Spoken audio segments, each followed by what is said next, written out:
Andi Sudirman Sulaiman kini jadi pelaksana tugas Gubernur Sulawesi Selatan setelah Nurdin Abdullah ditahan KPK atas dugaan suap proyek infrastruktur di Sulawesi Selatan.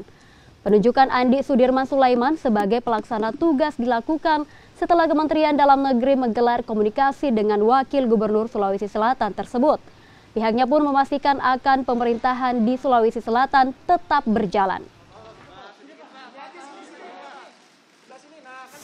Saya sebagai Wakil Gubernur yang sekarang ditunjuk sebagai PLT untuk Gubernur Sulawesi Selatan, kemarin hari ini ditelepon sama Kemendagri dan secara undang-undang sudah otomatis bahwa ketika ada kekosongan maka wakil untuk menjalankan roda pemerintahan karena persoalan adalah pelayanan masyarakat.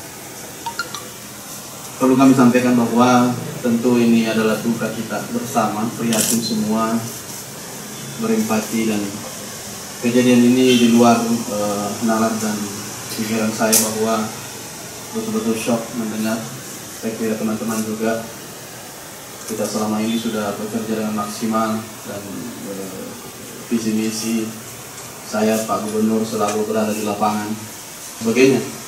Tentu saya tidak terpisahkan dengan Pak Gubernur tentang visi dan misi. Bagaimana kemudian mendorong masyarakat yang sejahtera menghadapi COVID, kemudian ekonomi, kemudian bagaimana pembangunan yang berkeadilan dan rata di seluruh wilayah. Dan tentu banyak sekali persoalan di dalam, terutama kita bagaimana sosial bersih, sosial melayani, itu masih tetap menjadi prioritas kita.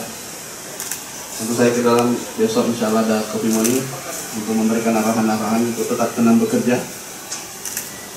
Kemudian kita tetap pelayanan masyarakat tetap harus jalan. Kemudian bagaimana kita mengevaluasi kembali prosedur-prosedur yang kita miliki, terutama dalam sistem pengadaan barang dan jasa.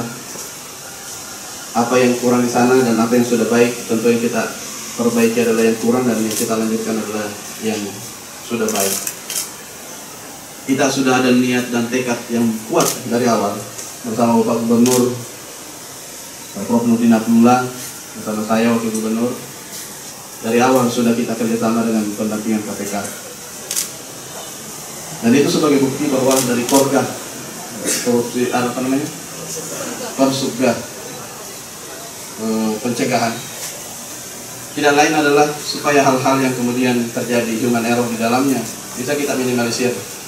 Tapi saya bilang semua orang bisa terjadi human error dan kita tidak tahu, termasuk saya. Kita tidak bisa menjamin semua orang, tetapi yang perlu kita lakukan adalah berdoa kepada Allah bahwa kita dilindungi semuanya. Apa orang yang kapabel dan untuk hal-hal ini, untuk kemudian melakukan secara ketat dan sistem transparansi, karena kita tahu juga pengusaha ketika diberikan peluang untuk bersaing dengan ketat dan kemudian sangat fair, maka mereka akan sangat senang. Nah, kita akan melakukan bagaimana, tentu kita sudah ada di dalam, kan sudah ada lelang secara terbuka dan sebagainya, tetapi tentu ada error-error sedikit dan sebagainya di sana, dan itulah yang kita perlu mau cari, dikutuk-kutuk kembali di mana kelemahan dan di mana kemudian kelebihan yang perlu kita lihat.